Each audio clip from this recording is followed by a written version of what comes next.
evening, everyone.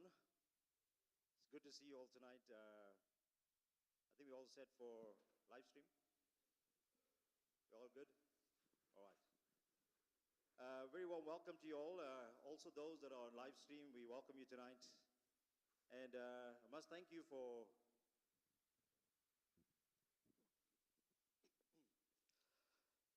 braving the rain and coming tonight. So give yourself a hand for being here tonight. I think when I saw the rain coming out, I'm thinking like, oh my. And then I realized it's going to be on live stream, so I'm sure there'll be a lot of them that will be watching on live stream. All right, but we welcome you all, and it's really good to have you. And I want to start off firstly introducing myself. I'm Pastor Ziggy, the pastor of this church. We have Pastor Garth, who's setting up the live stream in the back. That also works closely together with us. And also with our churches that are in Illiondale, we get together on a regular basis. That's churches from all denominations. We come together. And I think the last year, or probably just over a year, we truly have a heart for community and to see what's happening, not only in our community, but our cities, other cities, and also in the nation as well. So we work very closely with all the different stakeholders, like you see tonight, as I will introduce you to them. We work very closely with them just to make sure that we see, things that are happening, and all the things that we're experiencing in our city. We want to get rid of that, all the drugs, all the issues that we're faced with. So that's what we gather all the time, and we truly, as a company of churches and pastors, as we get together, also praying for our city as well. So we're all covered in prayer that as much as we see the crime, as much as we know what's going on, but we still believe that God is covering us and protecting us wherever we go. So this, before I introduce you to the few of them that are here tonight that's going to be addressing us, I just want to, for everyone, just to have a bit of peace tonight. What we're presenting to you tonight is not something to take away, but to add to what we already have existing. All right, and that's for security companies, for those that are here with your clients in Illiondale, everyone that you service around, and all the service providers. Nothing is going to change. What we're presenting tonight is what we can go up and beyond that we can make Illiondale a safer place.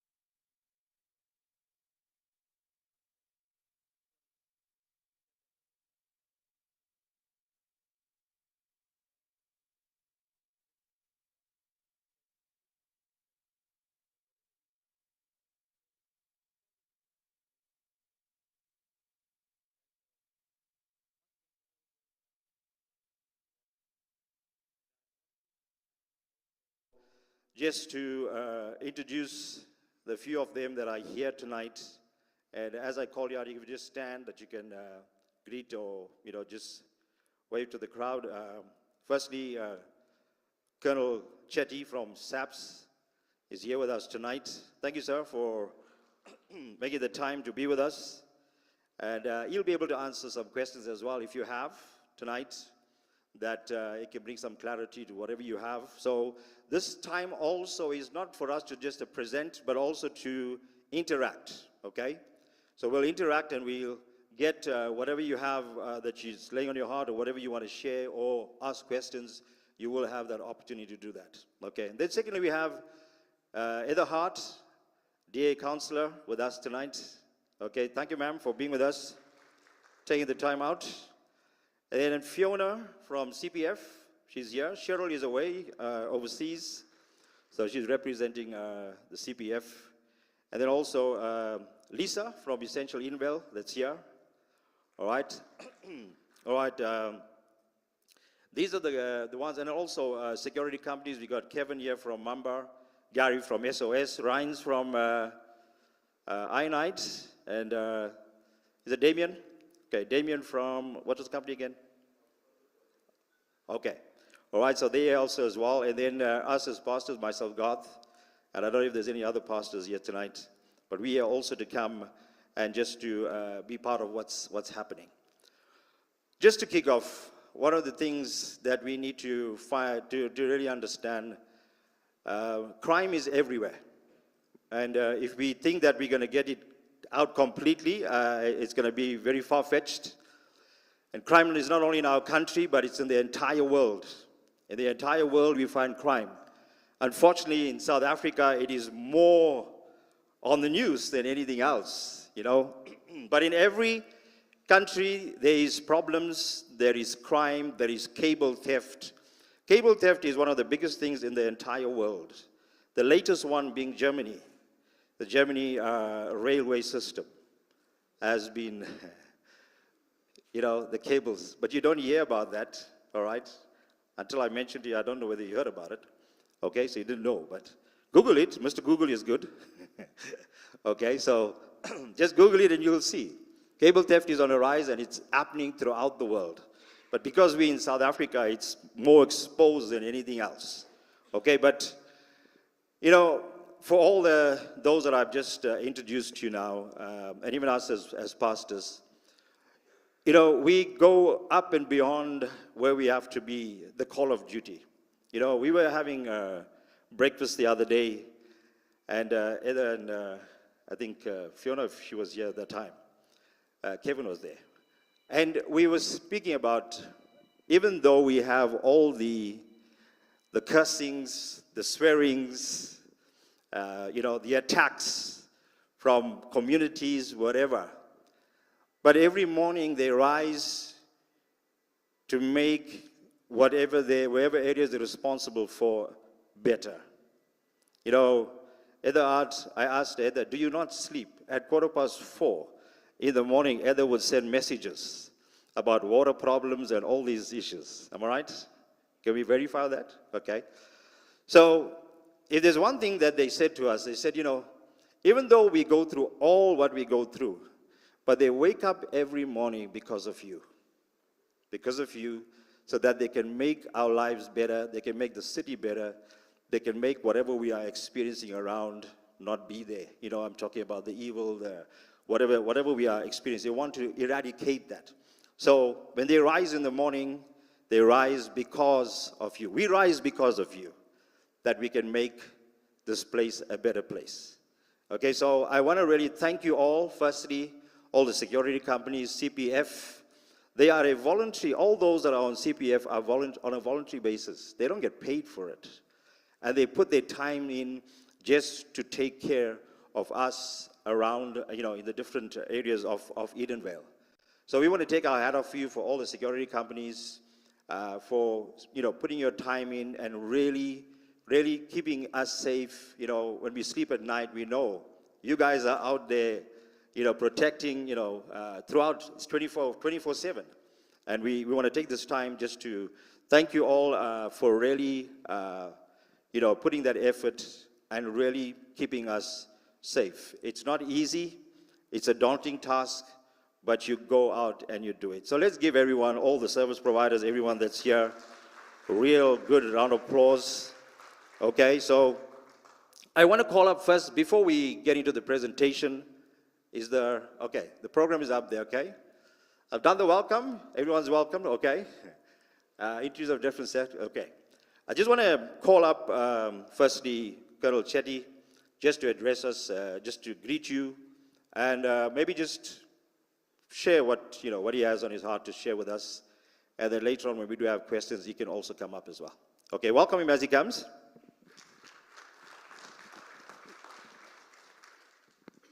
Thank you, Pastor Ziggy. I just want to do an introduction tonight, and my name is Colonel Chetty. I'm the Illiondale Vispol Commander. I joined the police in 1991, which is my 33rd year. I worked in Sebenza for 14 years. I then moved in 2005. I've moved to Midrand.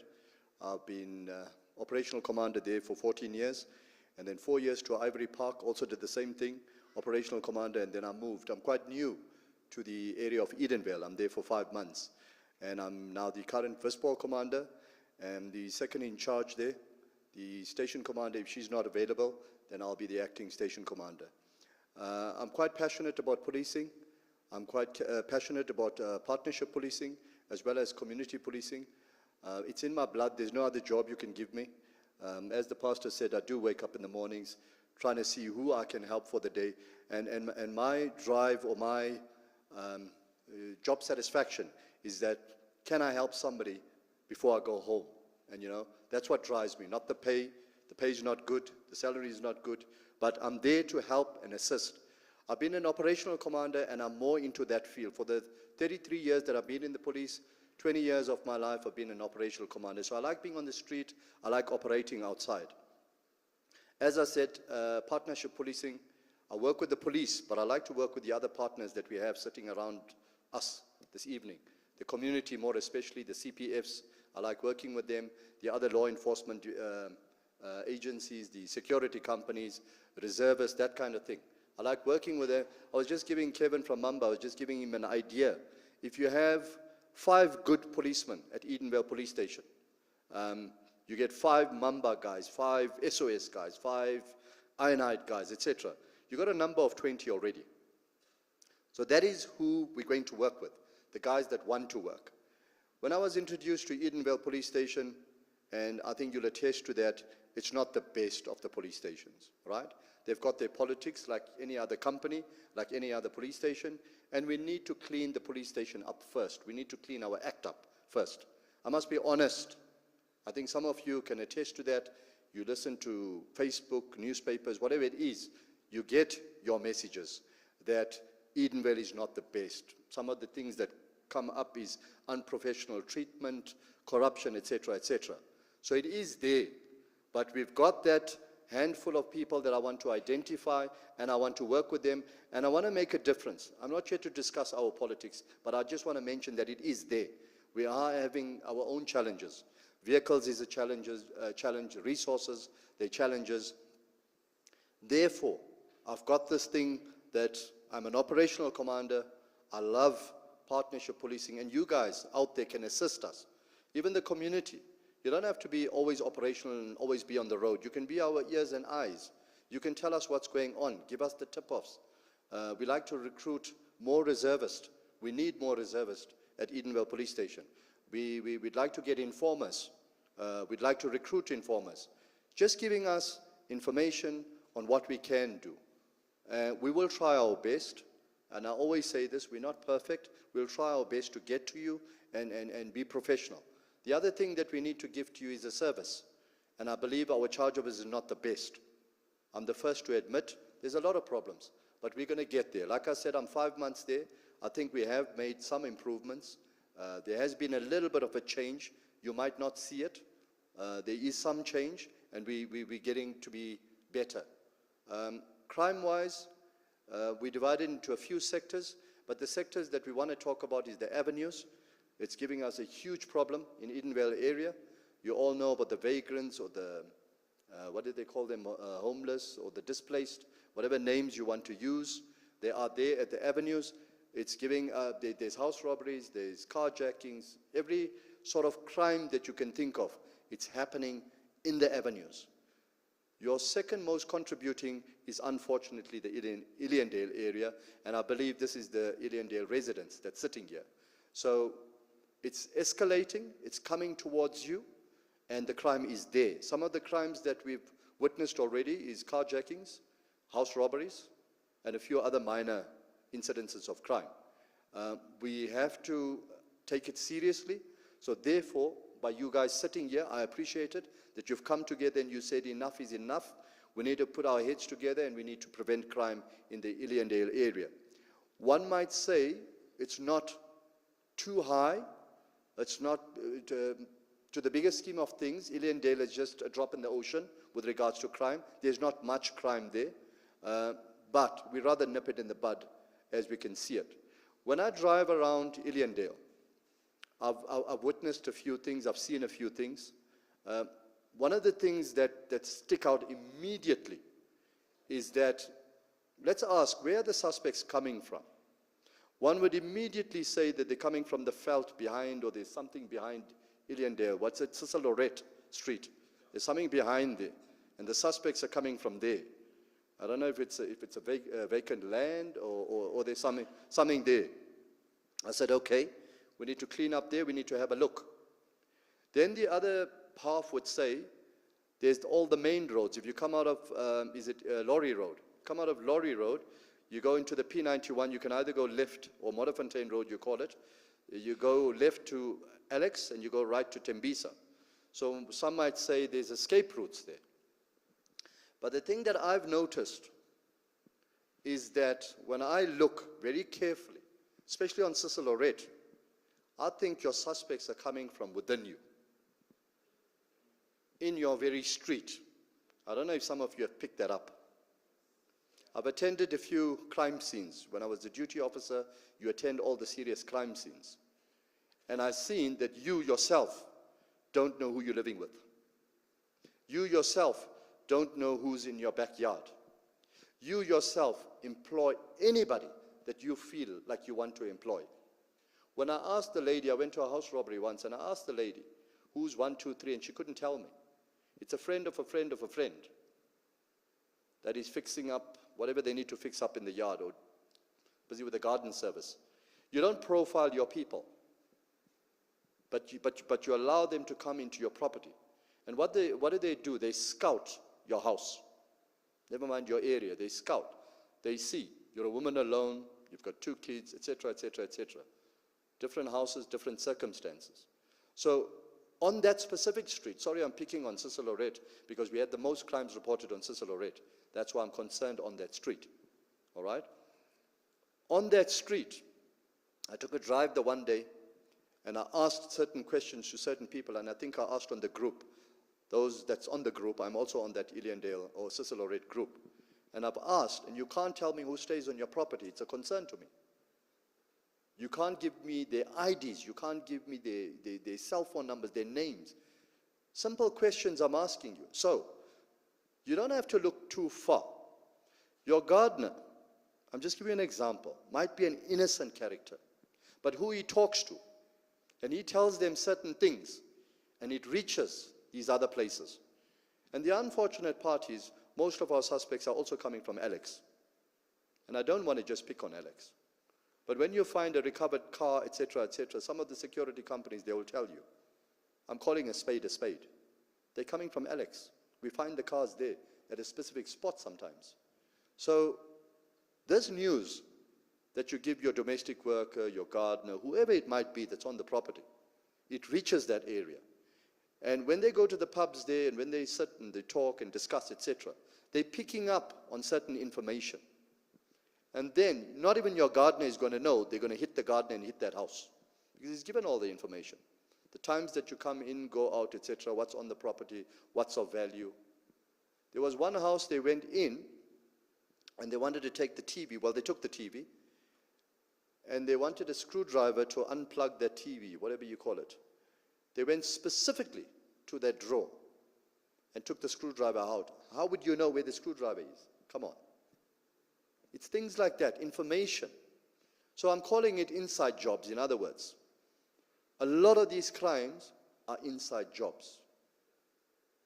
Police officers, CPF, security, you'd be able to testify to this. You go to a lot of scenes. A lot of these scenes are inside jobs. So what must I look for? I must look into myself and my household. The Know Your Neighbor campaign, we've been preaching, talking about it. Nobody's interested. The only time people are interested in crime, unfortunately, when it hits you. When it hits you, then you get worried. When there's 3 or 4 incidences of crime that take place, then we call this sort of meetings. Then we want road closures, and we want all sorts of, we'll talk tonight.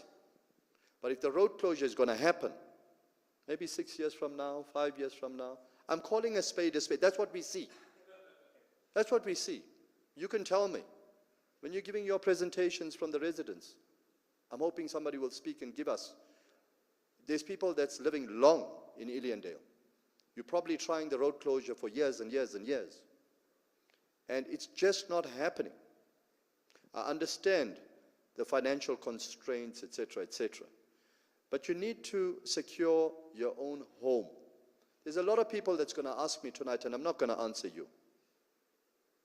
Where's the police when we need them? Where's the police? Where's the visibility? Where's the blue lights? I know you're going to ask. I entered somebody's property.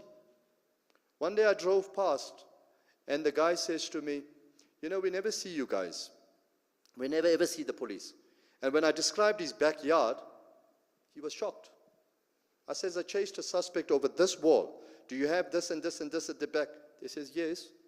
He says, no, I'm a flight attendant. I says, well, how would you see us if you're not around? I travel a lot. Those kind of things. I'm not going to answer you because you don't secure your own property. Yes, we are here to serve you. Yes, you pay us. Yes, we are public servants. I'm quite aware of that. And I tell my police officers all the time that we are public servants. We're here to serve the public, the taxpayers. You do that. You serve them with pride. There's no such thing as, if you're my boss and you're paying me, which you are my boss, you're paying me. You can have me fired because you pay me, isn't it? If I'm not working, can you keep on paying me? If your domestic worker is not working, would you pay that person or would you fire that person? What would you do? So I tell my police officers, do not be rude towards your bosses. I'll put it that way. Do not be rude towards them. You are public servants, and me, I'm proud to be a public servant. I love serving you. We're going to do our best, but you've got to look at yourself first. Are you doing enough to protect your house? This is where your family is. This is where your wife and kids are. When you're invaded, when there's a house robbery, how do you feel? I was broken into 3 times as well. And when I sat on my bed the one day and I said, you know, these guys were in my space, they were in my wife's cupboard, etc., etc. You feel different. They're in your space. I felt bad. On the one hand, I wished that I wanted to be at home, that I could deal with them.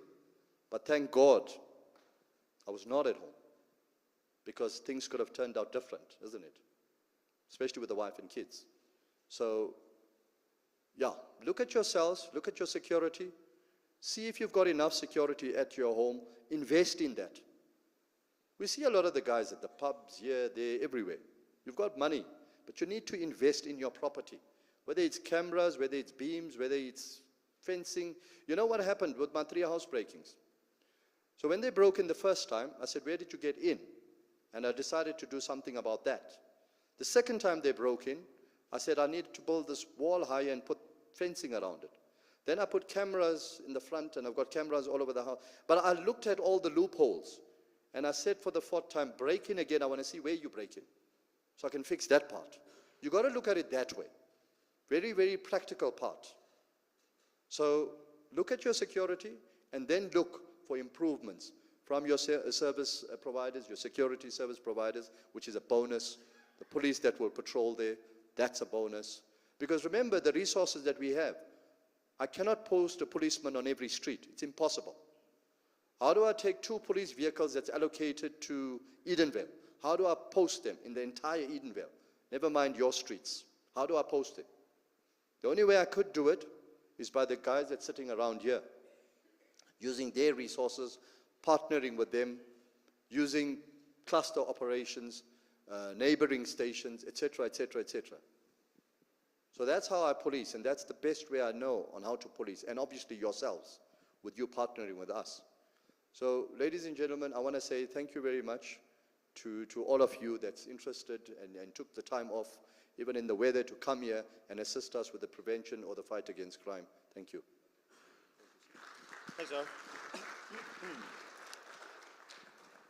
The last meeting we had at the Colonel, he said, somebody called me Pastor Chetty, because he's also a counselor. Like he says, you know, his heart is to help one person in a day, not only just to arrest them, but also to help. So if that's a prophecy, sir, receive that. Okay. All right, let me call up Heather Hart as she comes to. Okay, Heather is going to be speaking to us about the road closure challenges and time frames so we can understand. So give her a hand as she comes. Evening, everyone. When I was first elected in 2011, well, since I was first elected in 2011, every time there are a couple of criminal elements, a couple of incidents in Illiondale, serious or otherwise, I've been approached by residents, and over the years, I have painstakingly explained the enormous problems that there are, challenges, not problems, challenges that there are in setting up a road closure in Illiondale, for Illiondale. Certainly there are sections of Illiondale which could quite easily be closed off, but each individual section, that section, would have to actually drive it. It's not something that I can do. And the minute I start talking about the paperwork, the process of actually making application for a road closure, and the costs involved, then unfortunately people lose interest. And so with the recent incidents in Illiondale, I thought it's about time we actually showed you just how complicated it would be to have a closure for the whole of Illiondale. It is possible, but it is exorbitantly expensive. But that's what we're going to see tonight. At the moment, it's also a problem submitting applications. I just need to share this with you because city planning is now passing on the delegation to another department, but as yet they haven't decided who, so right now you can't actually even submit an application. But be that as it may, in the time frames that it would take to put an application for the type of road closure you're going to see tonight together, it wouldn't be an overnight thing. And then Colonel Chetty mentioned that it could take 5 years. Well, I'm a little bit more optimistic. It would probably take 2 to 3 years to actually put a closure like this together. And a lot can happen in 2 or 3 years. So what I'm trying to say to you tonight is really, it's Illiondale, even the avenues in Illiondale, the reason there aren't road closures there is because it's very difficult to do a road closure. There are certain sections in the avenues where they have actually closed off their road. Under today's bylaws, the new bylaws which should be coming to council within, I don't know, next 6 months, year, those would certainly not be allowed. But residents have taken the law into their own hands. Now, even in a situation like that, you can just imagine how difficult it is to do in Illiondale. You know, look at Cecil Red, look at the fencing that you would need, etc., etc., etc. But I really felt it was time that we grappled with the enormity of what a road closure for the entire Illiondale would look like, and then also to look at what other options that are available. So that's all I need to say. I won't be keeping you for long.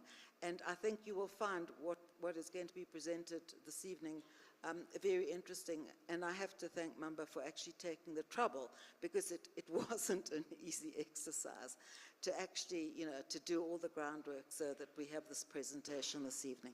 Thanks, everyone. Thanks.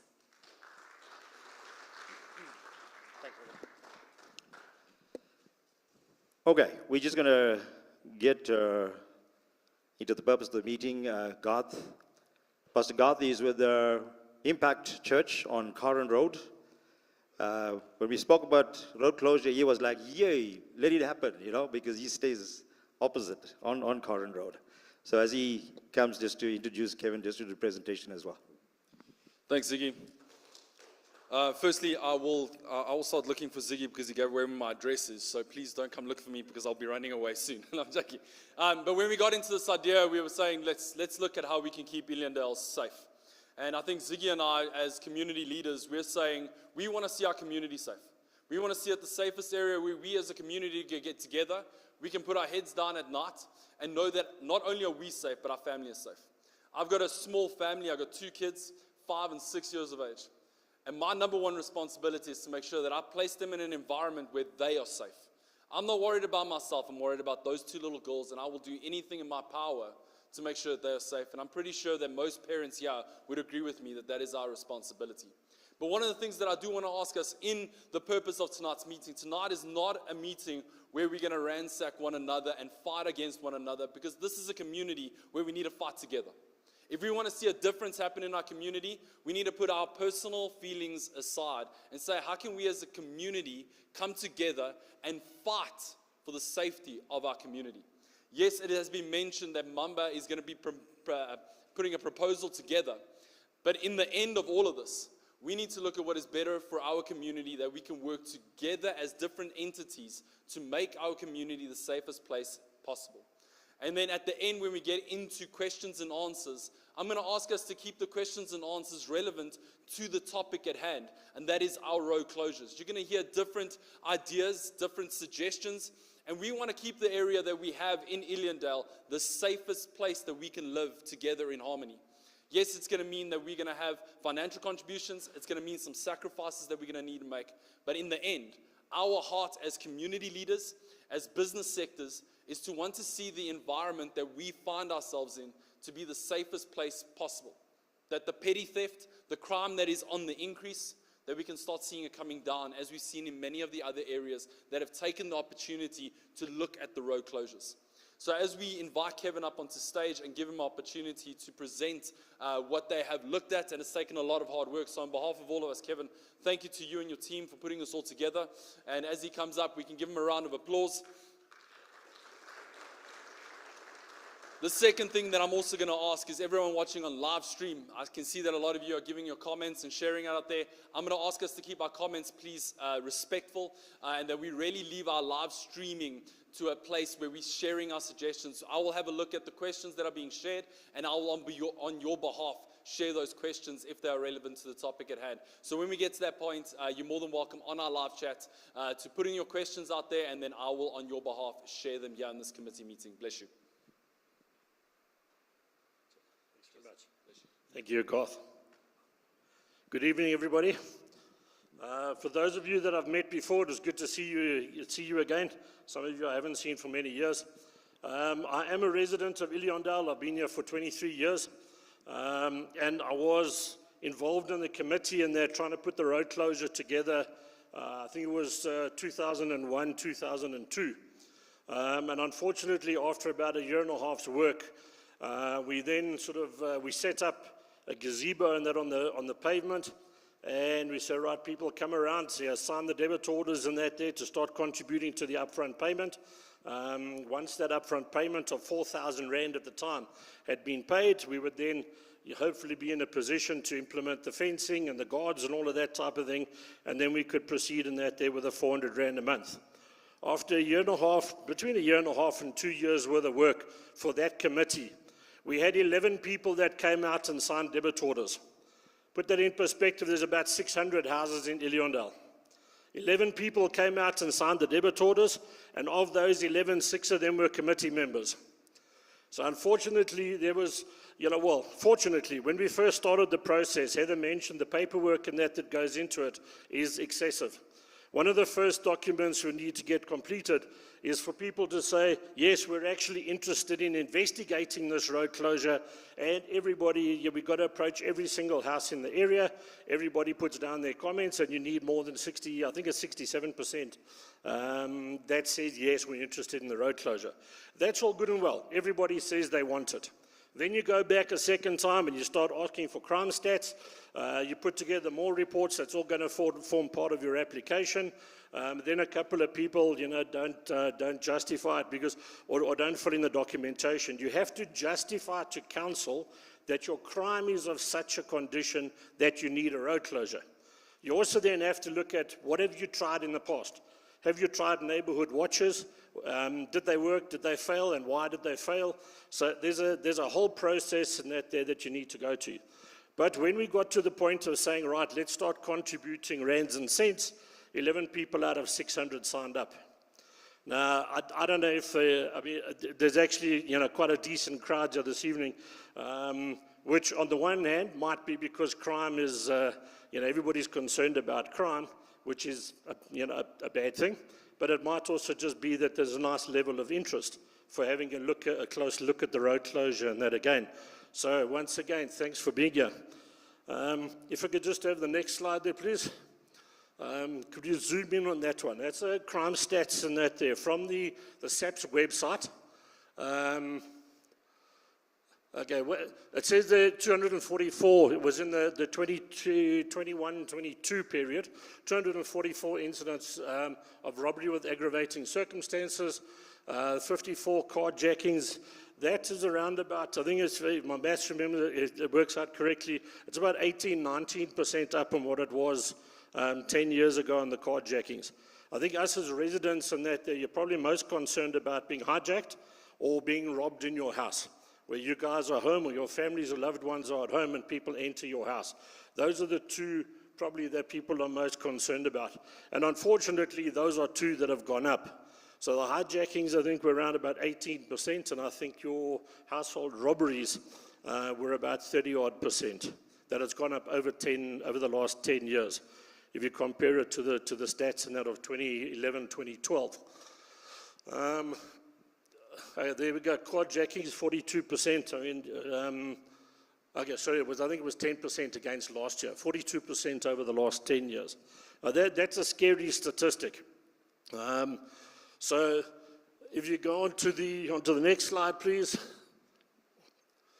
The actual layout of the closure. So what we're talking here tonight is conceptual. We haven't looked exactly where we're going to put the gates and whatever in. We haven't looked at, when you look at the shops and that around the Hubert Matthews side, exactly where the fence is going to be. Are the shops going to be inside the closure or outside the closure? We haven't looked at any of that. This is all sort of conceptual. But basically what we've done, when I've looked at the costings and that there, we've taken all of the places that need to be palisaded off. So you look down Hubert Matthew, there's got Lowell's and a couple of other roads, there's like felt at the end of them. So I've looked at palisade fencing to close off all of those. I've looked on the other side, about Cecil Lorette, come down from the traffic circle, go down there before Norman Road, palisade off there towards the houses on Norman Road, and across the bridge and whether to the houses and that there, what is it, Dunbar, I think, on the right-hand side. The far side of Cecil Lorette, going from Urent around Modderfontein Road towards the first house. On the bridge itself, you're palisading that across to the houses and that there on Laurie. With the old waterworks on Laurie Road, blocking off that section. Alpine, there's a small section on that there as well. And then on this side, you look at Mark Road right at the end. There's about 150 meters of palisade required there along Modderfontein Road. And then right at the top of Corin, going towards Aileen. From the houses, a couple of meters up, putting a boom and whatever there, and then back down and joining the houses and that there in Hubert Matthew. So we looked at all of that palisade. Just the palisade and that there works out at about 1.4 kilometers, at around about 1,000 Rand a running meter. You're looking there at about 1.4 million just on palisade. When you look at all the roads like Dent, McNabb, Forsyth and whatever, those would all need to be closed. So you've got a bit of palisading on the pavements, a gate which is permanently closed apart from refuse trucks. There was about 11 of those roads that need to be closed off. And then the challenge is, like, where do you put in 24-hour gates? So basically on the eastern side of Illiondale, we would maybe have one at from the traffic circle down to the start of Cecil Lorette, basically at the Cecil Lorette Norman Road intersection, and then another one across the road on the bridge. So that side would have two 24-hour manned booms. This side and what have you, possibly, as I say, just conceptual, going along Corin Road towards sort of Aileen, there'd be a boom there. So we'd turn left, come down to Laurie Road and join the traffic there, or head up right on whatever you towards Greenstone. On the other side of Aileen Road, obviously a boom there as well in Corin Road. At the far side by Aitken, another boom, and then possibly another one, depending on traffic and requirements of the shops, etc., and the businesses down there, maybe a third one at the bottom of Hubert Matthews. So that would give you 6 24-hour manned brooms with guards, guard houses, portable toilets, all of that kind of stuff. So all of that has been thrown into the pot as well when you look at sort of a round figure of costings. You then got a traffic impact study. And every road closure will tell you a traffic impact study is a cash-making exercise for the traffic engineers, and it comes at a ridiculous cost. I know nothing about traffic impact studies. One thing I can tell you is that they put people at certain intersections to count all of the traffic. Generally, those are varsity students, and each one of those gets costed out at traffic engineer prices. So you'll end up with a traffic impact study and that there for Illiondale easily in the region of 50, 60, 70,000. Just to do the traffic impact study so the council can then determine where we want to put the gates. Is that going to work from a traffic flow perspective? So traffic impact study and that, another 50, 60, 70 grand. You've got to have architects' drawings for all of the gates and that. You can't just go and put up a gate. There's got to have proper architects' drawings and that there for all of the main entrances. He might charge, I don't know, any architects, I mean, it's going to take quite a few days in that, 20, 30, 40 grand for architects' drawings. Ironically, the only thing that's cheap about the whole thing is the actual application fee. When you hand that document into council, there's a fee of 2,500 rand. And it has been 2,500 rand since I was last involved trying to put a road closure together in 2001. So at least council has stayed reasonable on that with their fees. So we need to thank them for that. So over and above that, you'll see the camera positions I have there. Those will be LPR cameras that'll block every entrance and whatever into Illiondale.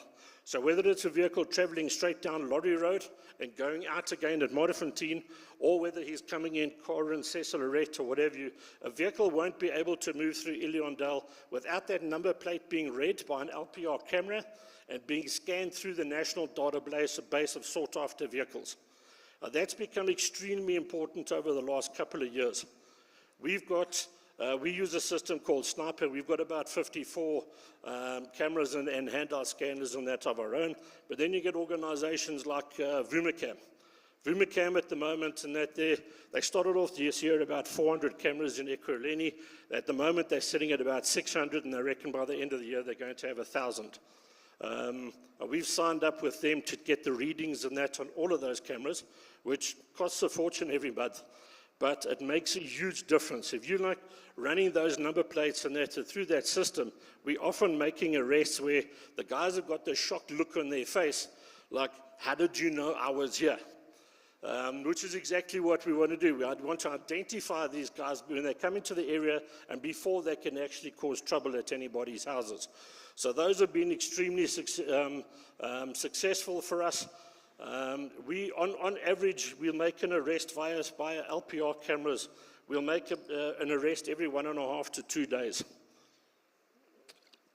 which is a heck of a lot. But that also then just means that there's a heck of a lot of activity with these guys coming into the area using the same number plate over and over again. Logic would tell you that if you're going to steal or hijack a vehicle, the first thing you're going to do is change that number plate. A lot of times they don't.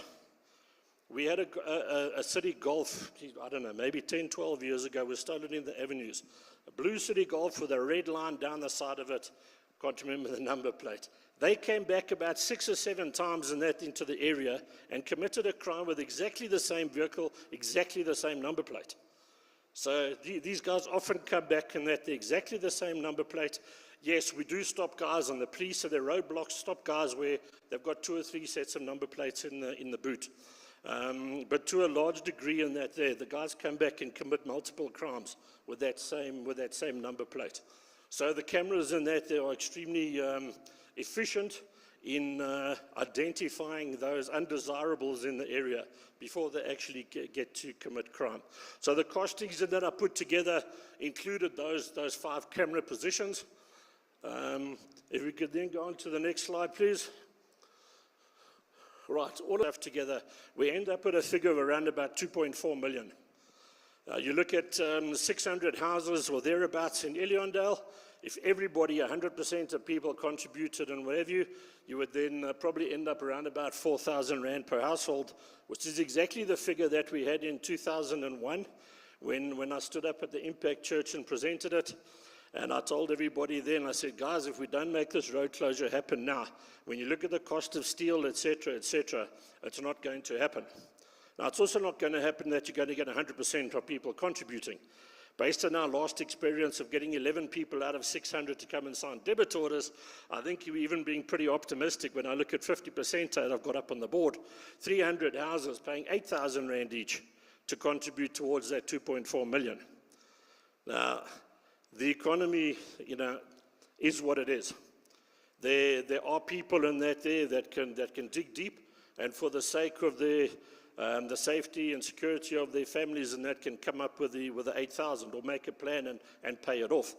But I think there's also a lot of times, I think it's not just COVID a couple of years ago that created that situation, but I find in that there are a lot of families and a lot of businesses are taking more strain right now than what they did during COVID. So I don't know if that's COVID that's got a long tail to it, but the economy and that is not being very kind to people at the moment. But having said that, if we take 50% of the households, around about 300 houses that contribute that 2.4 million, you're looking at 8,000 Rand per household. As a monthly running cost, what I've done there, I've put together estimated costing of those 6 24-hour gates. So that it's guards there, it's electricity, it's the chemical toilets, what the running, the licensing, that type of thing that goes along with those LPR cameras, and we came out with a figure of around about 180,000 Rand a month. If you divide that by the same 50% of houses, you there come out at that 600 Rand.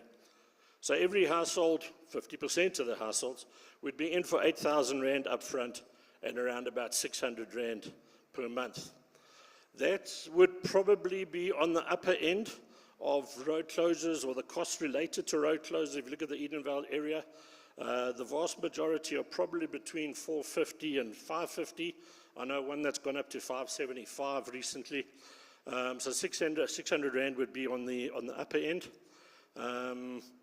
And yeah, us that stay in Illiondale, we aren't exactly the Eden Glen South, kind of group. So I don't know how palatable 600 Rand a month would be to people. Obviously, that goes up to, say, from that 300 goes up to, say, 450 of the 600 houses. That figure will drop down to about 400, if my maths is correct. I'll shoot myself in the foot now by quoting figures, to about 450. 100% contribution, then everybody will be smart, it'll be 300 Rand a month. But the reality of it is, unless something miraculous happens, unless there's a lot of work in that goes into, we might need to get sort of street captains in place, and whatever. At the moment, it's Pastor Ziggy and Pastor Grant that are driving it to a large degree, and to get to 600 houses and speak to them all individually. Maybe we'll be leaning back towards Colonel Chetty's 5 years as opposed to the 2 or 3. If it's only those 2. So we would need a committee in that there to drive it, to go out and see people. And we know how much everybody loves joining committees. So if I asked anybody here tonight to put their hand up to join the committee, I'm pretty sure that most people's hands would stay down, unfortunately. We see one trying to volunteer, somebody else over there. But so that's basically what a traditional road closure would cost. 2.4 million Rand up front and about 180,000 Rand a month. That could change slightly. Pastor Ziggy was quick to mention to me, they know people that are in the steel industry, that type of thing. So, I mean, if you maybe could get a 10% discount on the 1.4 million for the Palisade fence, it's 140 grand. Every little bit helps. But then your 8,000 Rand up front is going to maybe drop down to 7,920. So, but every little bit helps. But as I say, it's conceptual. Those are globular figures in that there that I put together. So that's basically what we're looking at. If I could have the next slide, please. And then I put together what we've called a virtual road closure. We've implemented it in 1 or 2 areas, especially out in what I call the far east range or Bonero Park kind of areas. So basically what we would do here, we would have those same cameras and that in place, and we would have a dedicated armed response vehicle to the area to respond to those triggers and to our clients that are in the area. That figure would come out when you look at because then in that figure I've built in basically paying for the 5 cameras over a period of about 3 to 4 years, as opposed to a lump sum up front for each one of those cameras. So you'd end up at a monthly running cost of about 90,000. That 90,000 divided by the 50% houses, you're looking at about 300 Rand per household. The nice thing about that, we don't have to give 70,000 Rand to the traffic engineers. We don't have to wait 2 years for council to approve it if all goes well. We don't need to get an architect to draw up the plans, and it can pretty much be implemented as soon as the funds start coming in. So if, for example, we had the month of October to rally the troops, to get everybody, signed up and that day for their 300 Rand a month, this could be implemented 1st of November. That's how quickly it can be. And that would also be nice timing in that for those that are going away over December. Everybody's concerned about what happens to crime and that there in December. I'm going to make a statement now, which maybe Colonel Chetty and that there will correct me on. But everybody's perception is that crime goes up in December. Crime actually comes down in December. You have a lot of the guys that are committing the harsh stuff, your armed robberies, your hijackings, going into serious stuff and that, like cash in transit bombings and all of that kind of stuff. A lot of those are ex-Mozambique and ex-Zimbabwean military and police and that, and they go home to their families over December. And then they leave the crime up to the local guys. So yes, there's still house breakings. There's still crime, there's still business breakings, there are still things that happen, but crime actually reduces during the month of December. It picks up and that there from now, and I think we've seen it in crime stats, so that especially the last couple of weeks, the guys now go out and they have this mad rush, go and collect all of their TVs and jewelry that they can take home to their wives and that and impress them, and that there, and then round about the 15th or so of December, it tapers off because now everybody's gone home for Christmas. The 10th of January, all hell breaks loose again. Then everybody comes back, and it spikes in that there because now they're making up for lost time. They've now lost out on a month's worth of shopping in that there. So crime peaks, and then generally over about 2 months, and that it tapers off. What we've seen in that, unfortunately, over the last couple of years, is that it hasn't really tapered off after that initial rush in January. And that's the scary part, is that, I've been at Mumba now 15 years, and previously you could always see when the guys are back, it spikes in that there for sort of maybe through to the end of February, maybe into early March, and then it tapers off and it settles at a reasonable kind of level in comparison for the year. Recently it stays at that pretty high level and whatever, which is obviously a concern. So what we did there, the opportunity is for a virtual road closure. All of the cameras and that, so you have all the protection.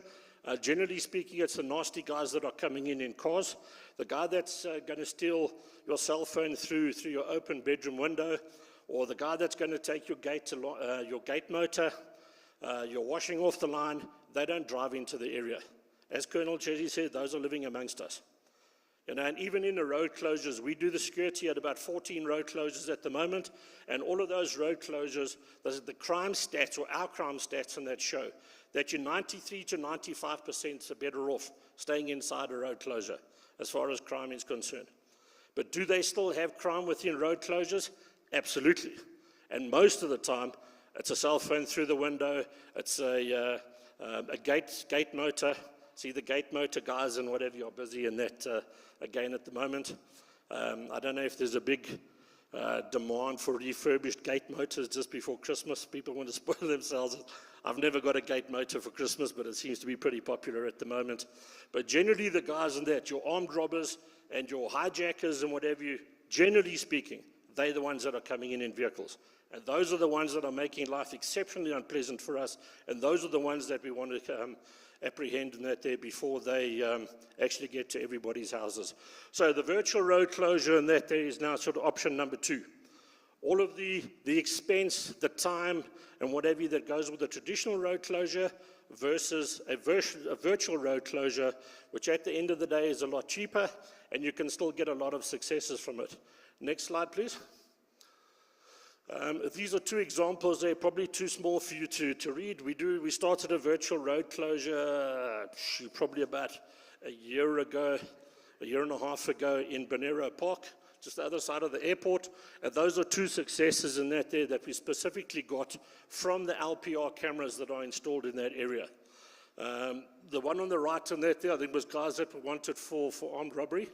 The one on the left, I'm not sure. The article just mentions that it was a sought-after vehicle.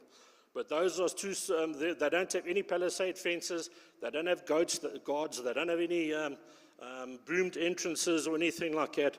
All they've got is a suburb with, I think it's got 1 to about 3 access points in that there, all of them covered by LPR cameras, and we get those successes in that there. The petty crime and whatever has also dropped down. So when you look at now, you say, well, okay, we're going to, cameras and that can pick up or LPR cameras can pick up the guys and that, the real undesirables and that with the number plates. What about the guys that are walking around? We're starting the one road closure in the Hurleyvale area. They're about to install some street cameras where they're looking specifically. We'll be monitoring those cameras. Say we haven't decided yet, but probably around about 10 o'clock at night through to about 5 o'clock in the morning. For some other reason, you get the energetic people that go out running or cycling at around about 4, 5 o'clock in the morning. So we don't want to keep busy with those legitimate ones. But generally speaking, there aren't too many people that go around at 10, 11, 12 o'clock at night just because they're going for a walk for exercise. If somebody's walking around in the streets, look, that could very well be a worker that's coming home from Fahrenheit, but it could also very well be somebody that's up to no good and wanting to relieve you of your gate nota. So over and above the LPRs, we could go through a phase in that there of street cameras and that there as well. Certain critical intersections, some of them need power, some of them we can run off solar. I'm about to install two different models at the moment that run on solar, and we can monitor those in our control room and whatever, so we can pick up that foot traffic as well. But that would be like another phase, if you like, in that to the virtual road closure. So, as I say, the successes and whatever you do come from a virtual road closure. You probably find people would sleep that little bit better if you knew that you were behind palisade fencing and you had guards at the boom and all of that type of thing. But number one, it's very expensive. Number two, it's expensive to run. Number three, it takes a heck of a lot of time, if at all, based on what Alderman Hart is telling us, if at all that it gets approved by council. And then you have the joy as well. I think it's initially, I think they were giving you initially 5 years, and then you had to renew every 2. I don't know if that's still the case. I know they're not processing the renewals, but does it still get renewed every couple of years? Okay. Because you used to then every couple of years need to redo a traffic impact study and whatever you again. So, but yeah, so there's pros and cons to both. That's it in a nutshell when you look at what the other costings and that are concerned. As I say, purely conceptual. We need to get a lot more sort of buy-in to the concept in that there before we start having the conversations about exactly where the palisade fence would go and is my house going to be in or outside, etc., etc. So basically you've got an upfront of 8,000 Rand a month and 8,000 Rand once off with 600 Rand a month. Or on the virtual side, the cameras with a dedicated vehicle would just start with the 300 Rand a month. Okay. That's it, Pastor. Thank you. Thank you.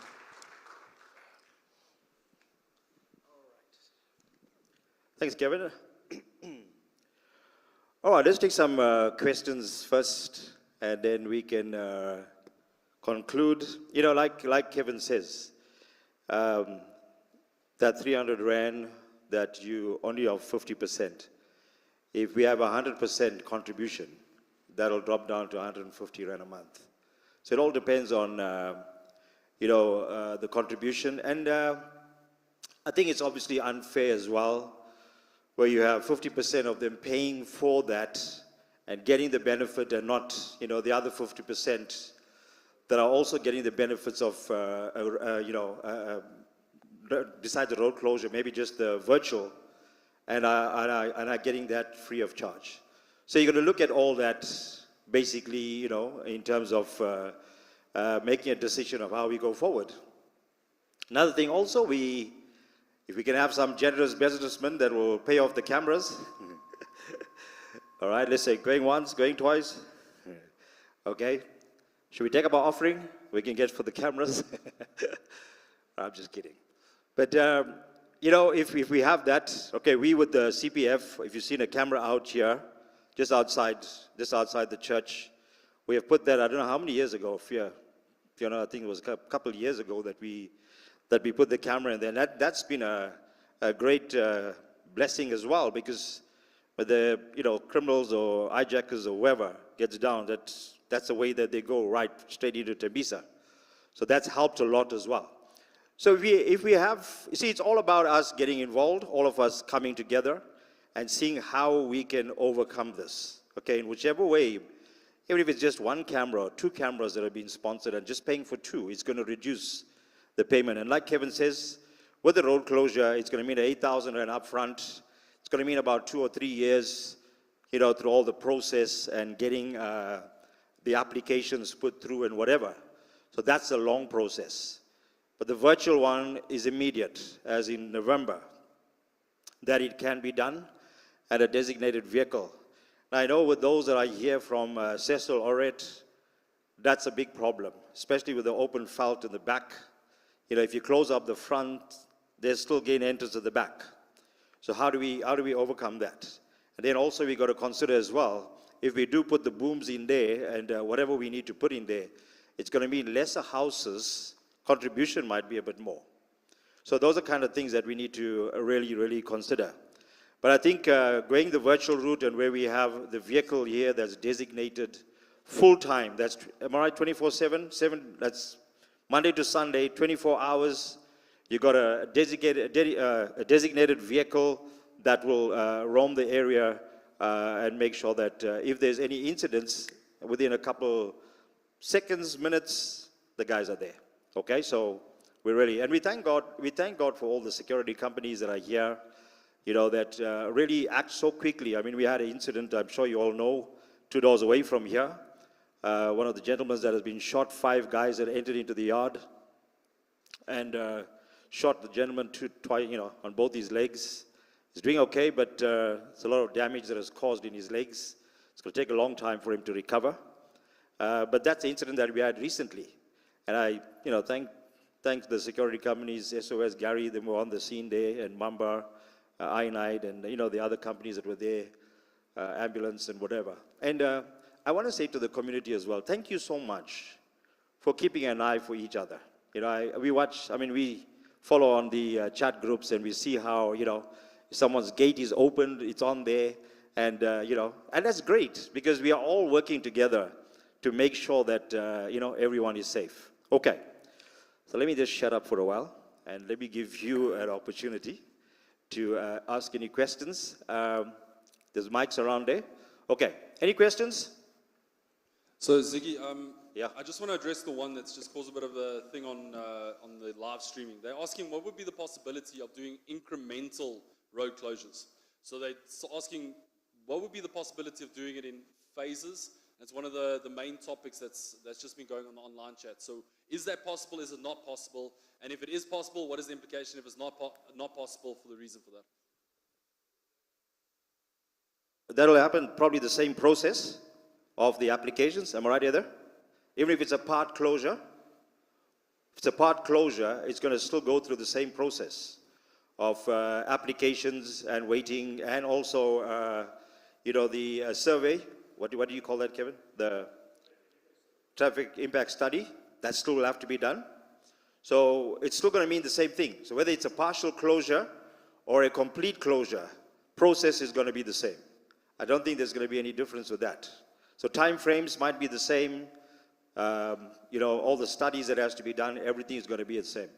If we do a closure, it's got to be done complete. I think, am I right in saying that? Not necessarily, okay. Can you answer that? Where's the mic? Okay, use this.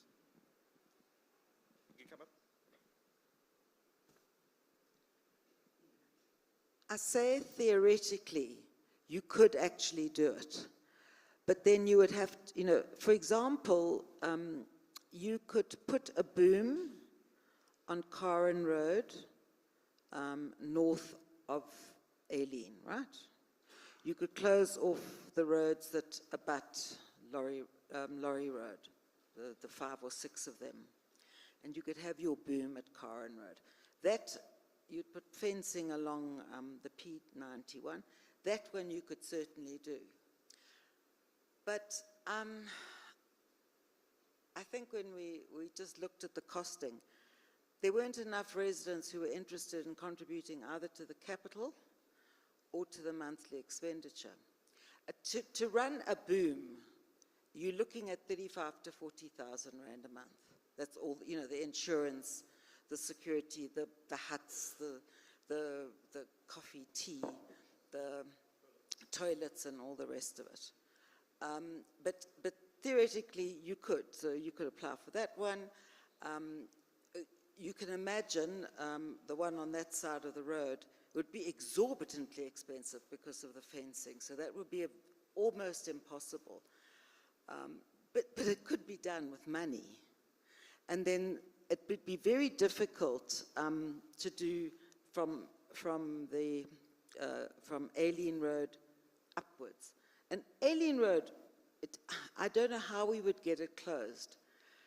And I can't remember if we thought that might have to be where there would be a boom. I know that we were thinking there and Hubert Matthew, and then at the top Aiken. I think that's what it was, Aiken, Karen, Hubert Matthew, and Aileen. But, Aileen and Hubert Matthew are both thoroughfares. They're roads that are designed to take traffic through and onto Laurie Road. So we would have a big fight on our hands.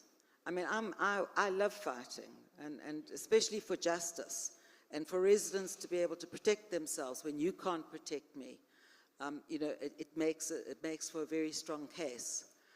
But as I say, the section from Aileen Road up to Aiken, you could probably have probably three different pockets of closures.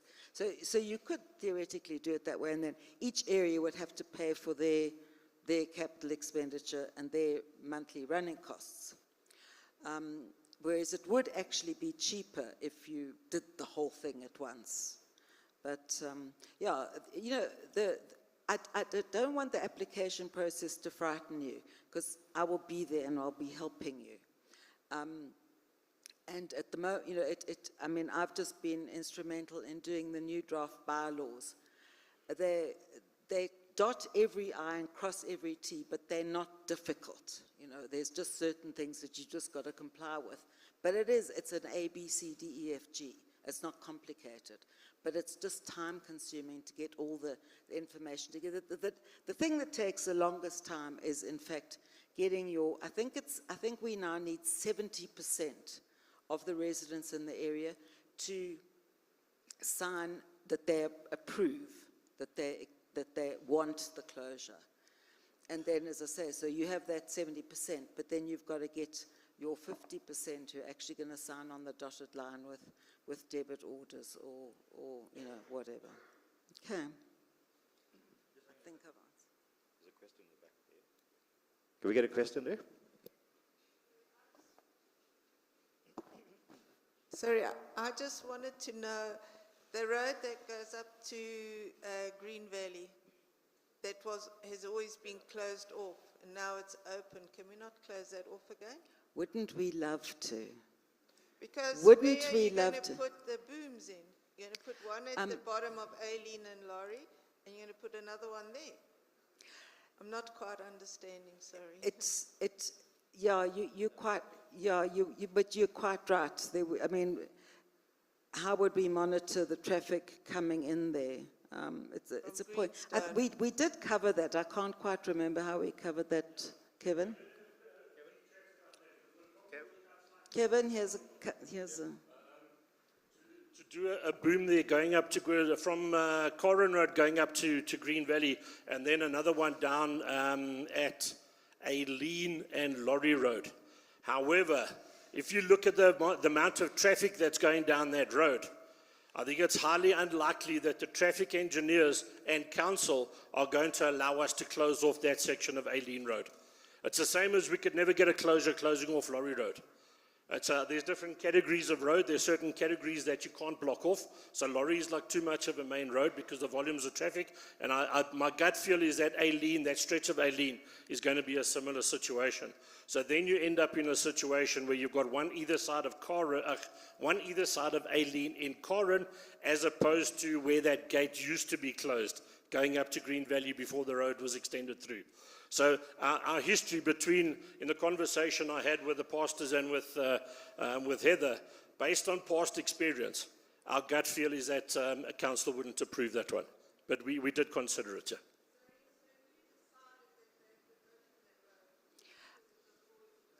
Okay, And now we're sitting in a situation where it's always been open. So now to get it closed again is going to be extremely difficult. that was Big Brother, Johannesburg, City of Johannesburg. And I honestly, I don't know, we would need 20,000 signatures. I mean, I'm quite happy if people are prepared to get 20,000 signatures to take it forward. But yeah, that would be, we really didn't have much option at the time. I mean, I was a ward committee member then, and I was dead against it. I mean, we all were. But, I think the council, that we didn't actually have an option. City of Johannesburg, we're going to do that whether we liked it or not at the end of the day. And understandably so. The problem here is crime, and I don't think that was a consideration when that road needed, well, it didn't need to come through, but in reality, it is a logical way for a lot of that traffic to come down that road and onto Lorry Road. I hate it. I would love to put a moat around Illiondale and no, you've got to come through a boom to get in. I mean, I'd love to do that, but unfortunately, I can't. Good evening. Good evening, everyone. Just want to know, is it any way possible to divorce the palisade fencing from the road closure in the application process? Because what has been presented here is been presented like together. Say if we want to do it piecemeal, we want to do, say, the palisade fencing, and then after that, then we can maybe look at the road closure. And what type of palisade fencing are we talking about? Is it concrete or is it steel? And on the palisade fencing, say if the application is done separately, what are the time frames if it's not like a road closure? I'm talking about this mainly from Cecil Loret's side.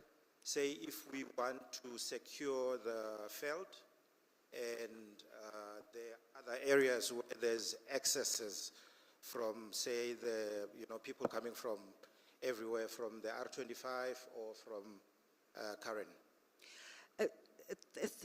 Look, there wouldn't be a problem putting fencing at the back of those houses, okay? It would just be like an extension of your security, right the way around to Dunbar. The problem comes the minute you close off a road. So in other words, you could go to the end of Dunbar. We could probably go across Dunbar because it's just felt on the other side. So you could do quite a lot. You would have a problem. You would have a problem coming along Lorry Road from the P91. That we might have a problem with. But certainly behind the houses, you could do that tomorrow.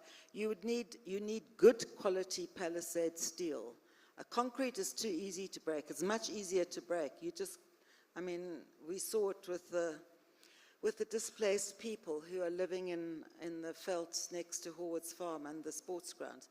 We had just put up new concrete palisades, and they came and smashed it within an hour.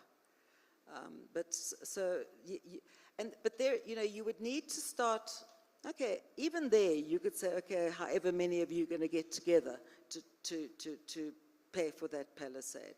You know, I can't see, well, maybe all the residents on that side would contribute it, because you are getting traffic coming through from the area that was meant to be developed for Founders View, or what, I can't even remember what it's called now. But I can't see that development taking place in the next 5 years, if at all. Yeah. I think one of the things also, before the question, we, speaking to Kevin and Cheryl and whoever else was there in the meeting, if we can, if this road closure is going to take obviously about 3 years or so for us to get all the applications and everything through, the cameras that we have that's going to be put in there, and one of the things that we spoke about, if we can implement that now and contribute towards the road closure, you know, so by the time we do get the applications and everything approved, whatever, see what's in the kitty that we have and what's still needed for us then further to have that road closure done. So that's something, am I right, Kev, that we spoke about? Possibility that we can? In fact, that figure I gave on the virtual road closure of around about 90,000 Rand a month, I built in a 10,000 Rand a month figure there that would be accumulate in order to go towards an actual formal road closure project and whatever you at a later stage. So we can start accumulating the funds and whatever you already when we do the virtual one. So that I already built in about a 10,000 a month for that. So in other words, you'd put up the virtual one, and you give yourself time to go around and get your 70% of signatures who are prepared to contribute the 8,000, 6,000 or whatever it is, and possibly 600 Rand a month. Yeah. Okay. Next question there. Thank you. My name is Junior. I wanted to just comment on option number 1, which is related to booming the area. So the major cost, I'm speaking on the correction, which is the fencing and also the professional fees. Now, under the professional fees, I just wanted to suggest if we could have, in the area of Illiondale, to find out if there is any engineers who can help us, help out to do the traffic impact studies, and also maybe an architect who can help out in that fashion. Yeah, And, certainly that's a good idea. I don't know if there are, but we could certainly find out, yeah? Yeah, and I think the second one was related to the fencing, but I think Kevin has answered, because I thought maybe not once-off contribution, but maybe to be split it out in over a certain period of time, which could cut down on the you know, if I could call it the monthly contribution or whatever contribution we could set over a period of time, and then that could help out at the end of the day to do. It is possible. Yeah. It is possible. Yeah, as I said, there's certain areas where possibly you can put the fencing up without permission, but, you know, obviously I would have to check out exactly what you were talking about in each particular instance. If we could get the framework of the big road closure going, and so you can almost submit it as a draft, you know, we call it, have a pre-consultation on it. So you see where the limitations are. If we can get, you know, you could start that. But you would need to have the committee, you would need to have that commitment, a really good commitment, before you really start spending anything, or significant contribution. I mean, a significant number of residents agreeing to want to have it. And of course, people move in and out, but so it is a moving figure. But you know, I think kind of like anything's possible, as long as it's done in a planned manner, you know. Okay. Thank you. Good evening. My name is Tobozani. I live right behind the church here. I think my issue is, I think we need to have a hybrid approach on this. Just like it has been indicated, crime is not waiting for us. It's not waiting for the 3 years.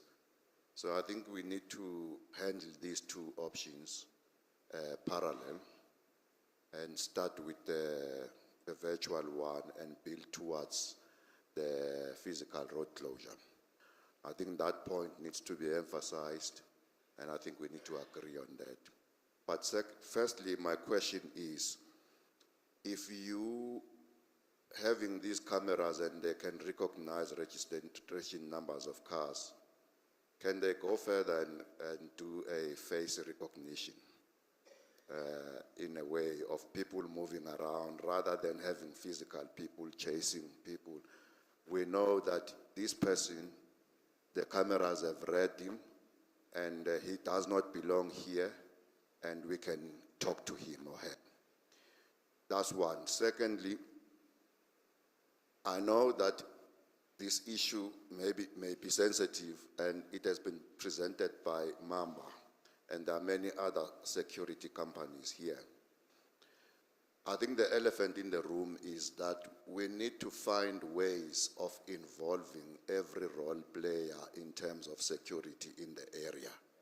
If we don't do that, we will find ourselves as community in the middle of their fight. It's very important that at the very onset, we find ways of engaging everyone. Thank you very much. Gert, you got a question there, sir? We'll get you just now, okay? So one of the main questions that's really happening, and it's going on the online chat and the Alpine Neighborhood Road neighbor group that's going on. They're asking the possibility, what would be the possibility of actually looking at firstly closing the wetland there at Alpine Road, but closing the wetland as a totality. And then there are people on the group as also saying, they're asking for the pricing of the cameras, because there's an individual saying that they are willing to look at purchasing 2 cameras for them to be dedicated just into the wetlands to allow them for you guys to monitor the foot traffic that is going inside there. Because they're already saying that there was originally a plan to make that area a park, and that has been delayed. But I think the biggest thing is saying that's the area where they are hiding. That is the area where a lot of the criminals are using as shortcuts.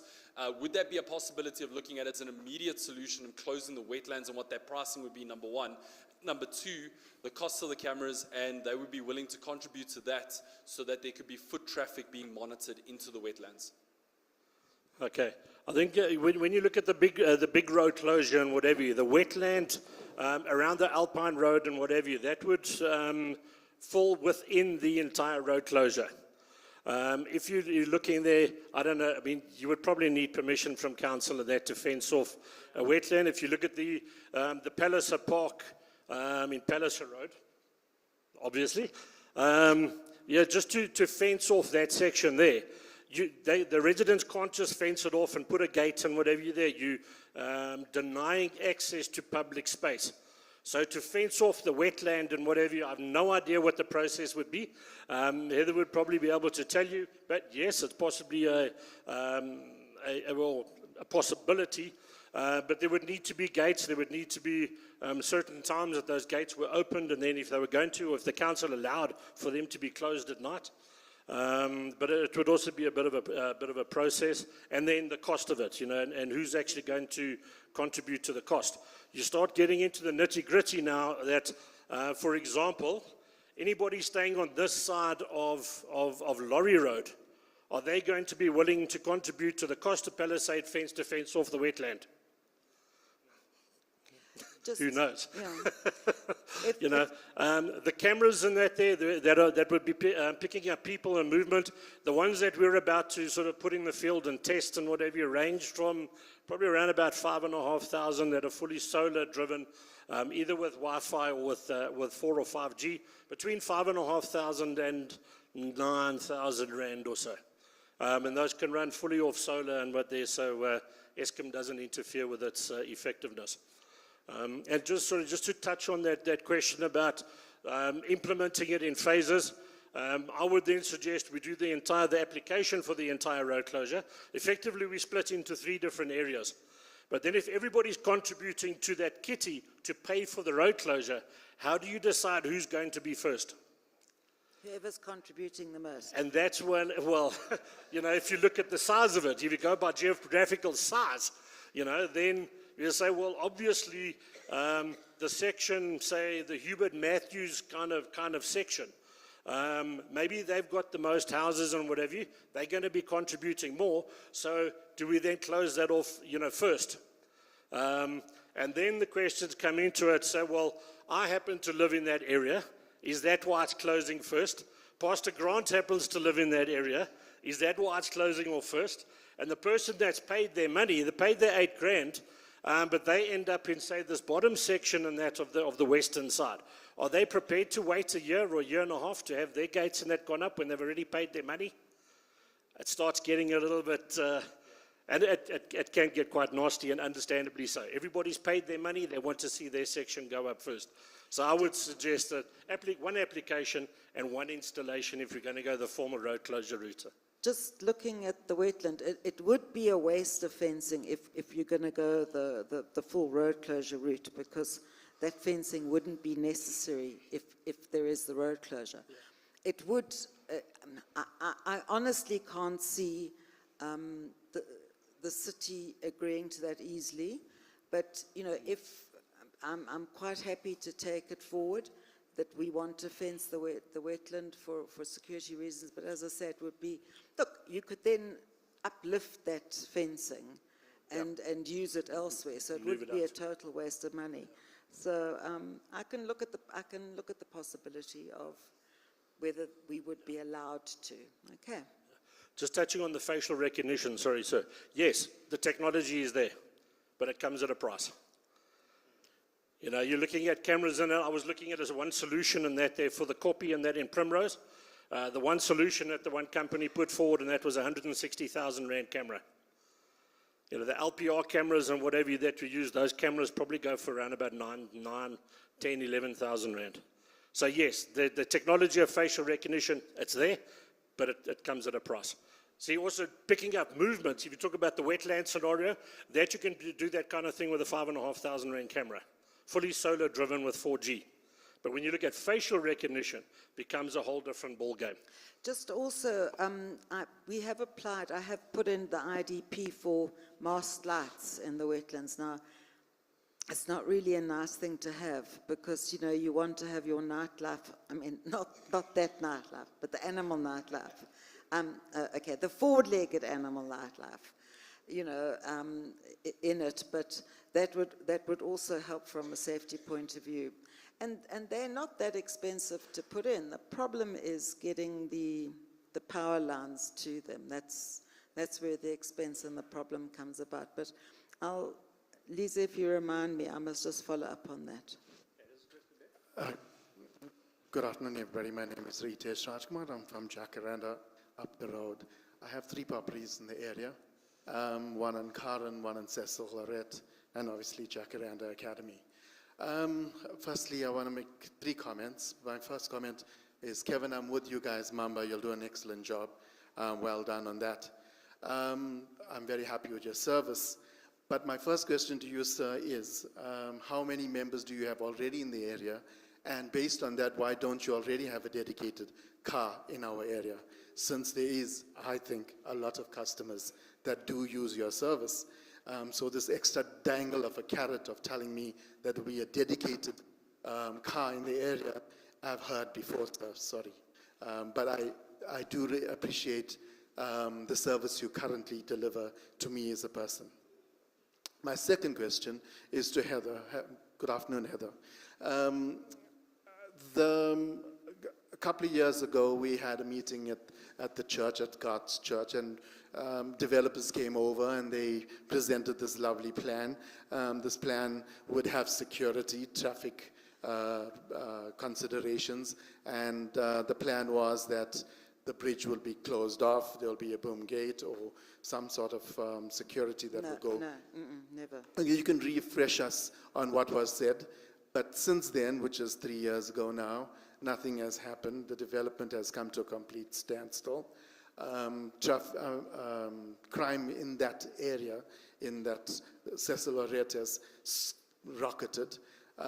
Similarly, because of when we talk about palisades fencing in regards to the permanent road closures, we've had a flooding problem in Cecil Lorette for many, many years. When the big rains come now in November and December, our fences just go with the water. So putting up steel fences might not be that great idea, because I have them in the back of my property and they came down. And so those are considerations that you need to take when applying any sort of action to the back of that wetland or that property. I don't know how big it is. And the third thing I would like to say is that I was part of your original 2009, did you say? 2001. I think you were there as well. And we all had our hopes shattered by, sorry ma'am, by telling us how difficult it really was. We went through the process and this will happen again. My question here is, how much cooperation or correlation between you and the other service providers, security companies, in regards to this proposal? How much of collaboration has taken place? Is it your, when I mean yours, I mean Mamba's, is it Mamba's initiative, or are the other people going to be part of this initiative? Those are the three questions. Thank you. I think I would just like to start by answering that, is that Mamba is does the most road closures. They have the most experience. So that's why we kind of went to them first, because they do have all the necessary infrastructure and ability and knowledge. And now, as you could see, because I could never have put that presentation or those figures, etc., together. And it took Kevin a heck of a lot of work to put that together, to actually come up with those costings. I mean, I was seriously impressed. I'm not quite sure what you're talking about with the flooding, so maybe we can, you've got my number, we can have a chat at some stage. What was the third thing you talked about? Oh, yes, the dedicated part. Why isn't there a car in the area already? And this carrot being dangled, there will be one. We have heard before. So, in all due respect, I do respect your company and you personally, sir. But this, I have to play devil's advocate. Okay, let me just answer the flooding one and that there before I forget. I won't forget the vehicle one. We did it back many years ago. There was a trench dug with one of those front-end digger thing all the way along that 1.8 kilometers, specifically to assist with that issue. And I know many years ago we had it redone to an extent.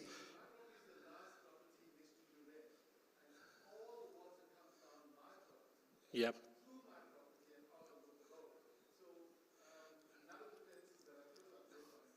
Yeah.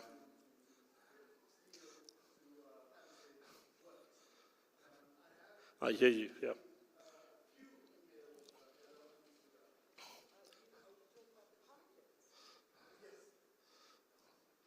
Okay. Yeah, I mean, that trench that was dug and whatever, it was probably, I don't know, 5 or 6 meters away from the perimeter wall, because I know you could drive up between the trench and the boundary walls. But that trench was dug probably, I don't know, maybe a meter or so, and a meter wide, to help with stormwater and that was coming down there. I've no idea how effective in that it was. But yeah, if that's a flooding issue that's coming through from that side, yeah, obviously it's an issue. And I'm not sure, you know, to what extent you'd get cooperation in that from, I think it's Heartland Properties, speaking of correction, that owns that property. But yeah, that is a real issue. As far as the vehicle is concerned, you'll appreciate that the way that I'm going to answer, I'm not going to give you specific numbers and that there, because we do have other companies and that in the room. I'm not going to share any of our sort of secrets, although if somebody wants to go to the trouble of driving around and counting the number boards and that up on the wall, you're more than welcome to do that.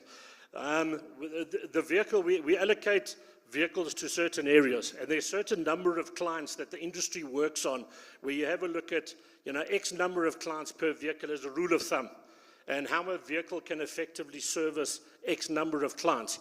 That depends on geographical area, depends on, do we have to cross Modderfontein Road at peak hour? All of those things come into the equation when you determine how big an area one vehicle can service. At the moment, the vehicle spends a lot of time in Illiondale, but it's not totally dedicated to Illiondale. It does Greenstone, and it goes a little bit into the Modderfontein side of the road in that there as well. If it was a case of we already had enough clients in the area to justify rand and cents-wise putting a car into this area, we would still need to put another car on the road to service the areas that are currently being serviced by that vehicle. And that comes at an additional cost. So hence a certain amount of the cost and whatever you will get built into this calculation. Even if we took that vehicle and allocated it, we would still need to cover those other areas. So it is something that we looked at. It is something we considered. I knew somebody would raise the question. But we have taken that into consideration. All right, thank you. Just before that, I think any questions that you have outside the security issue that Heather cannot answer now, please, can they feel free to speak to you, Heather, after the meeting so that we can address that? We don't want to keep you too late. Could I just address one more? The gentleman asked and whatever the cooperation and that there between the different security companies. We all operate independently of each other. The only reason I'm standing up here is possibly because we do the armed response and that there for this church, as well as Pastor Grant's church and that there up the road. So when it came to talking about it and presenting something on it, they turned to me. I don't know. You're going to have to ask them. I have been heavily involved in a number of closures and that there over the years. So we do the security at 14 road closures, but I don't know if there was any preference in that there. I was just asked to present the numbers. So maybe the other guys in that there have also got expertise and what have you, that I'm not driving this project. I was just called in and that to present the bit about it that I know.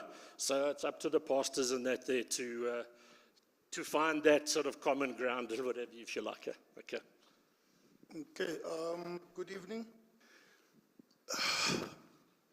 Guys, we've been staying here for at least 9 years now.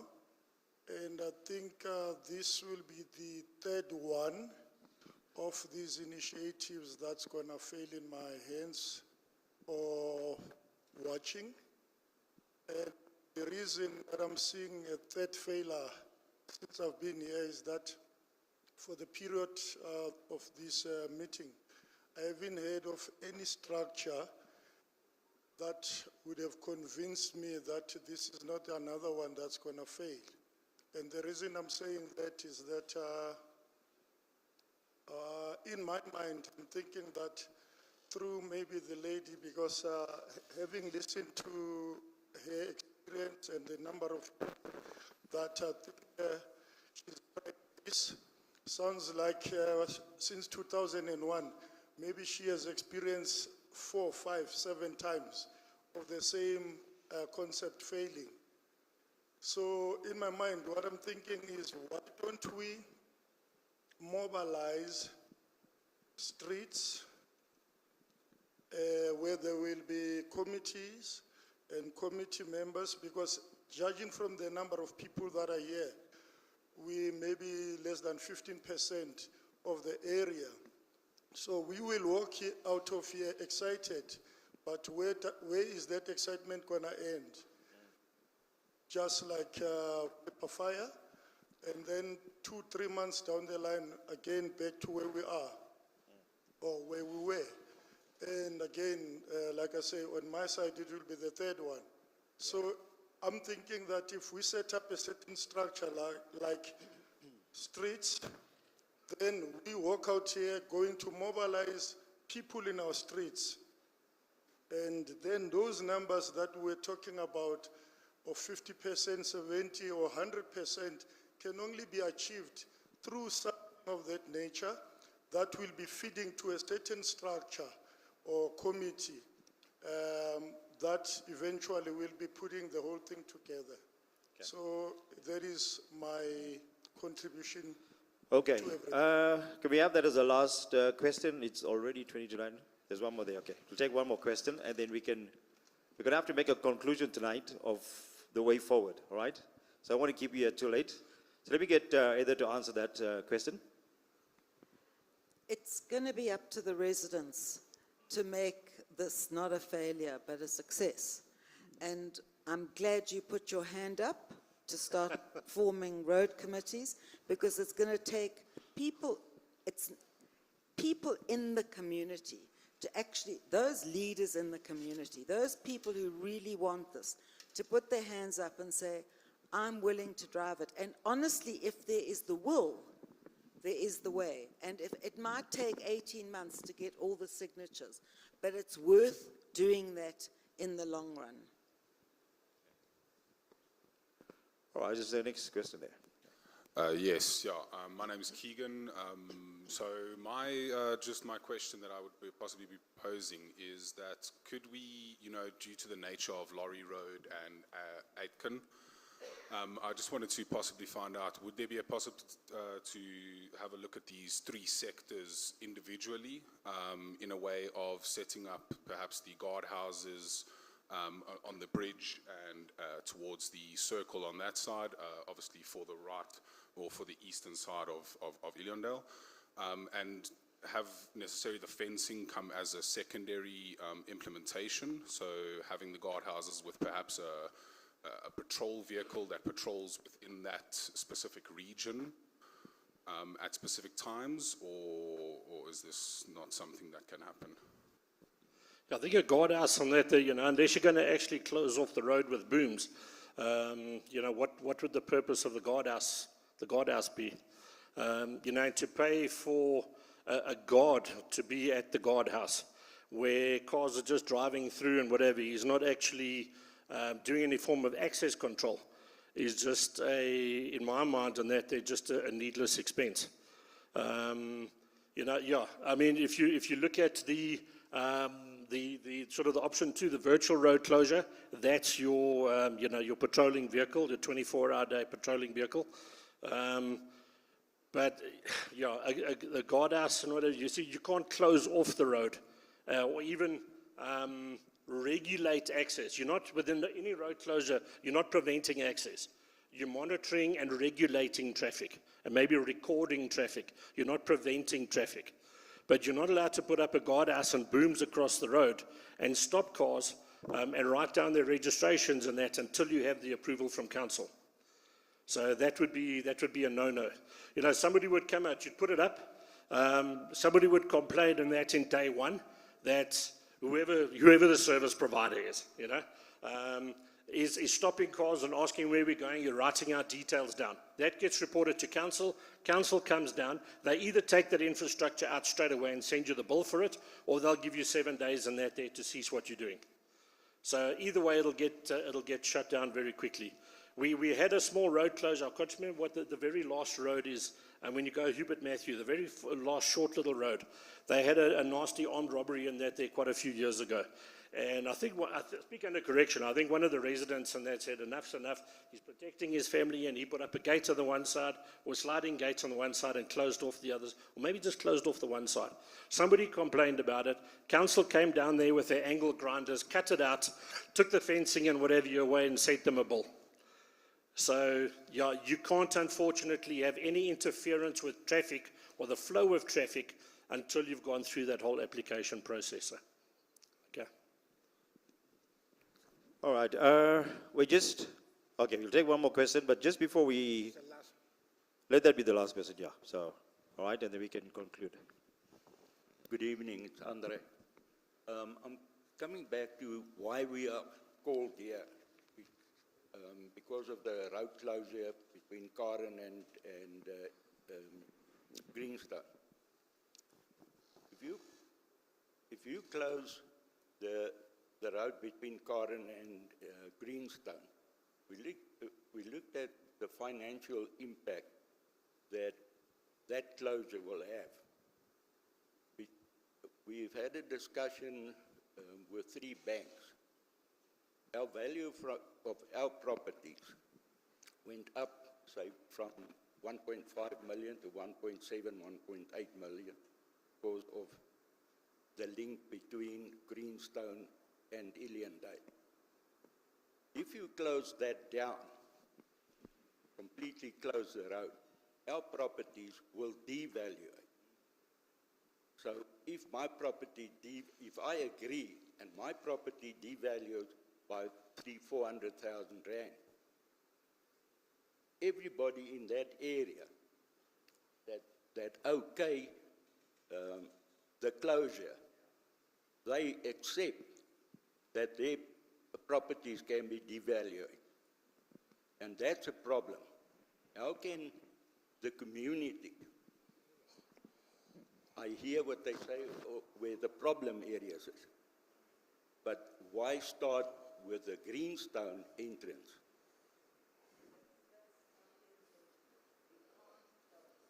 Okay, thanks.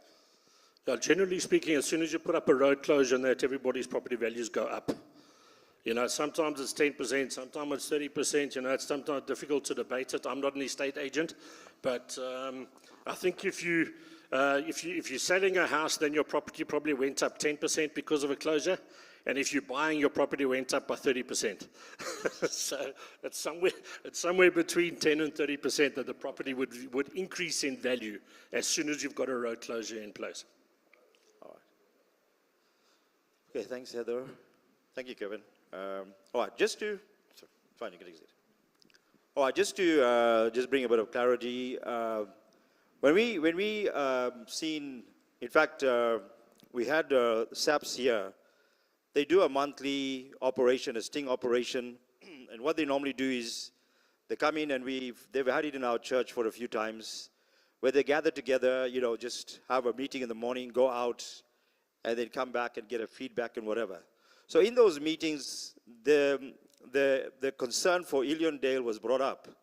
And that's when I saw the messages on the chat group, and I said, you know, let me just put it there that it was discussed.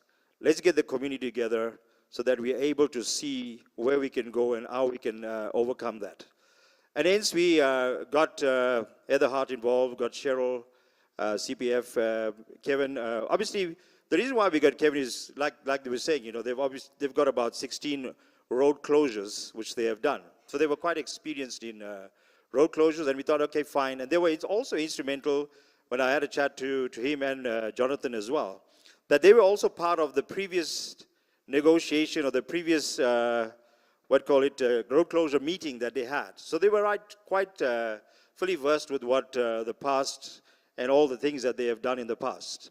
So that's the reason why we brought that. Listen, when we're going down forward, you know, if we go on the virtual cameras, the virtual security, we can get that.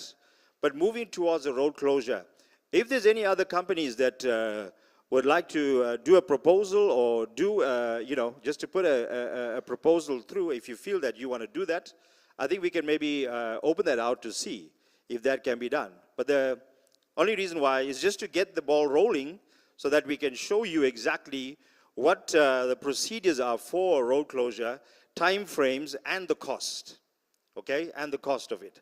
So that you have to make a decision whether we can go forward with that or really go for the virtual security that with the cameras and also designated vehicle for the area, okay?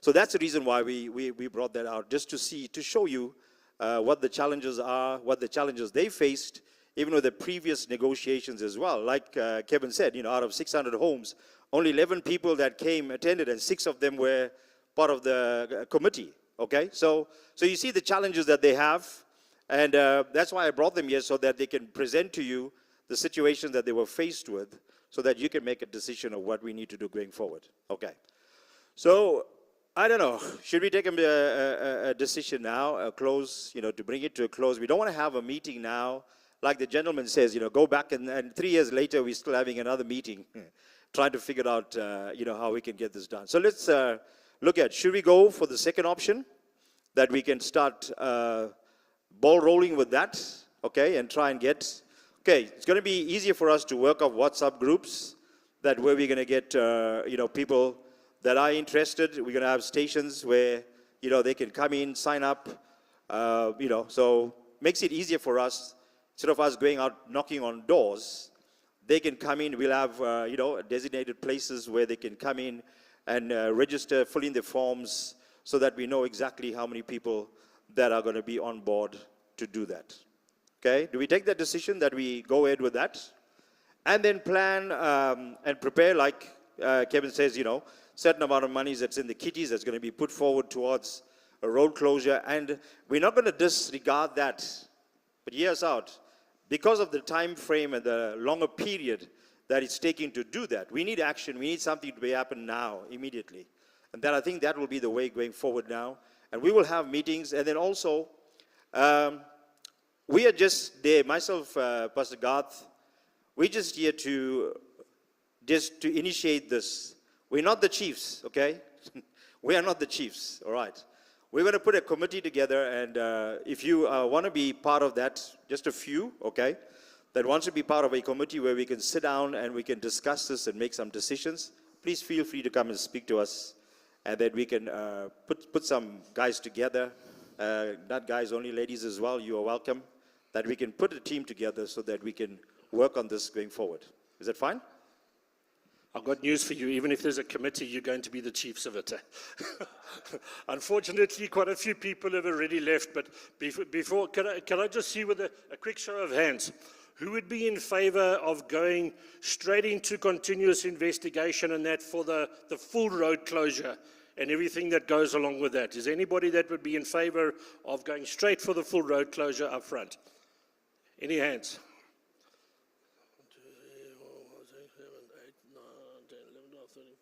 16. Okay.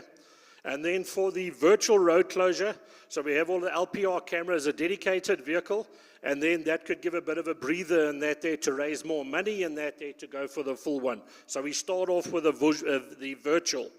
Could I see a show of hands on that one?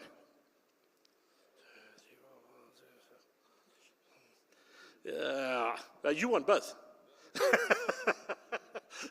Okay, there was a slight leading there towards starting off with a virtual and then following through with the full road closure. I think if everybody's filled in the attendance register, we have everybody's emails and that there. So I think from that we'll see how we progress forward and that there, and inform everybody as to the way forward or any recommendations. If we're looking for street captains, I know there were one gentleman there. Obviously, he volunteered by standing up and chatting to us about it. But yeah, that's the street captains. That is exactly what you need. You need 1 or 2 people per street, especially the longer streets, to be driving it, to going out and speaking to people. I'll warn you up front, those are the very same people that get sworn at all the time, have hose pipes sprayed on them, and get their dogs let out to bite you because people don't want to speak to you. So have I got any volunteers for street captains? It was quite a motivational speech I had there. Oh, there you go. Okay, one.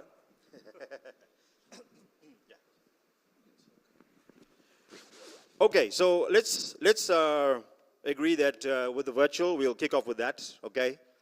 And let's get the ball rolling. You've put your email addresses there on that registration. So what we're going to do, Kevin will probably, he will send out emails to you so that with forms that you can maybe fill in and send back. And then, are they still on live stream, Garth? Still on live, okay. For those on live stream, you are also welcome to do that. Send us email addresses.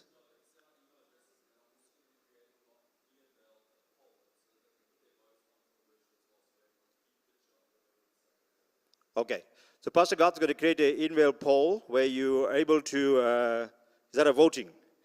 Basically a vote to see how many we're going to get on that vote for the virtual, and then we will look at starting with that, okay? But I encourage you to obviously spread the word to everyone. If everyone can contribute, it's going to make life so much easier.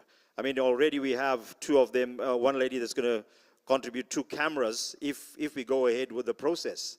So you see, it depends on everyone that is willing to contribute and how that you can make it better for each and every one of us, that the cost is going to be low. And we know we're living in tough times. We know that economy is down. We know that things are tough. And we don't want to put a lot of expenses on you. So we want to try and keep this as low as possible. I mean, compared to 8,000 Rand initial payment and 600 Rand a month, now down to 300, and if everyone contributes, it can even come down further to 150 Rand a month, okay? I mean, as low as that. So let's look at spreading it out, spreading the word out, putting as much, on your media or whatever. Let's get together, let's contribute. let's put as much as possible. The more we get, that's going to reduce that price, and we're still going to be able to get the virtual, those cameras and everything put in. All right? Okay.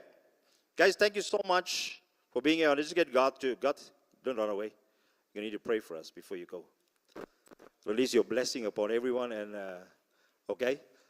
All right, and then, so once again, thank you so much for really coming through and really spending the time. We didn't expect, I thought by 8:30 we'll be done, but it's 5 to 9. So we will communicate via WhatsApp, via emails, so that we can get this going, all right? Like I said, we're not the chiefs. If you guys need to come on board, those that are here, please come on board. Help us so that we're able to facilitate this and we can do it quickly. Okay, so let's stand. Let's, Pastor God, just pray for us and pray for protection over our homes, and also for the service providers that are here, just for their protection. It's dangerous going out, to attend to criminals and whatever. So we thank God that you protected thus far, but we continue praying for you. Yeah, just from seeing everything on the online thing, thank you for everyone being respectful and following in. And we have got the contact details. So I'll be in contact with Kevin.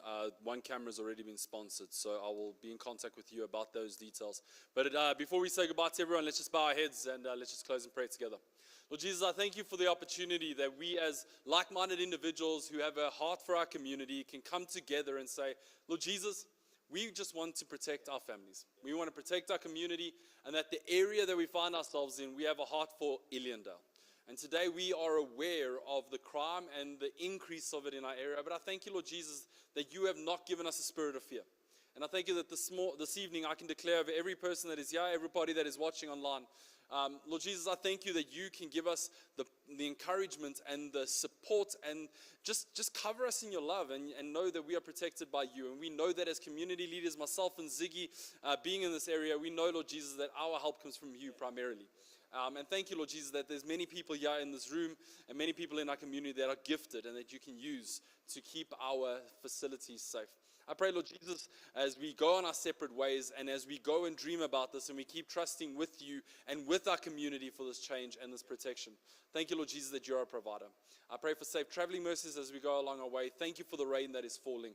And thank you for this time that we as a community can come together and show that we are a united community and not a divided community.